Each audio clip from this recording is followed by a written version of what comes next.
It's almost like that one moment ages ago at the very beginning of the series. I'm not sure if many people would remember this, but it was when Bulma got captured by Pilaf, and Pilaf was saying something like, "I'm gonna give you the treatment." And the treatment sounded really bad. It sounded like he was gonna kill Bulma, but all it was like a kiss, and then that was it. It's the same kind of energy here. Beerus, we thought something really bad was gonna happen to him. An angel dying, that's really severe. You can't have that happen. And the punishment was to play and babysit the Omni King. That's all it was, so far. Obviously there could be more to this. This is only one page, but when the full thing comes out we'll see.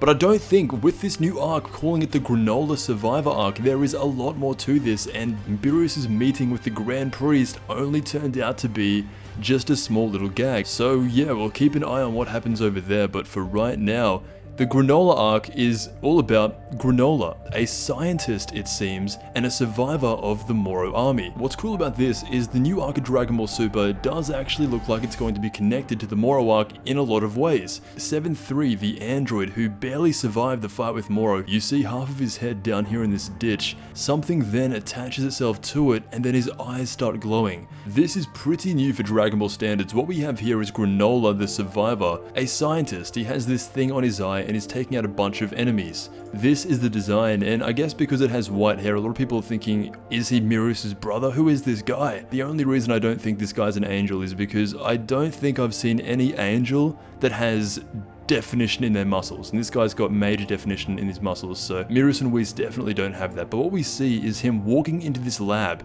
and when he gets into this lab, it is a room filled with 7-3s, and the OG one is getting revived right now. The Beerus and Grand Priest stuff only really lasted, I think, maybe 2 pages. This is the real stuff. This is where the real story's heading. It's heading in the direction of a scientist and the guy from the previous arc who we thought was a side character, 7-3. But there's now a whole army of 7-3s.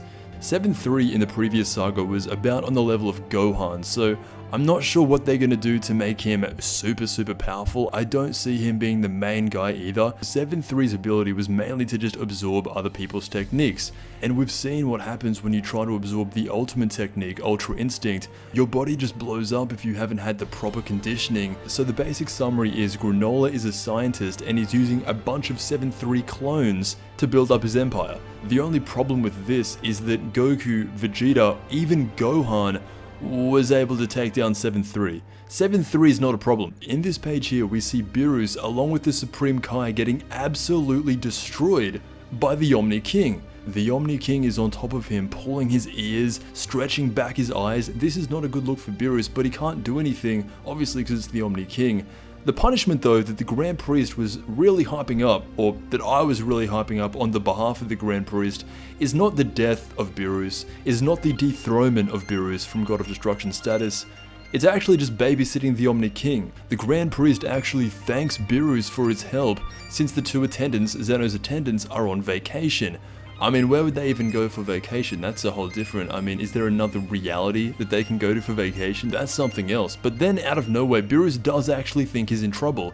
Beerus starts screaming out and blames Goku for this. He says it's Goku's fault that Beerus broke the rules. And from what is shown, this is the punishment. No dethroning of gods, no death by Grand Priest. The only thing that Beerus had to do, along with the Supreme Kai, is keep the Omni King company. Babysit him. At the end of this page here, Beerus asks Whis what Goku is doing now, and Whis says to him, Goku is celebrating back on Earth after the defeat of Moro with Angel Beerus. So a lot of different plot points are happening all at once. Beerus is back, 7-3 is getting revived with 13,000 different copies of himself, Granola is a scientist, a lot of stuff to try and keep track of, but Beerus is back. How would he all of a sudden have just come back? Did the Grand Priest have something to do with it? Let me know what you think. Those were the first 5 pages that got revealed out of the latest chapter of Dragon Ball Super.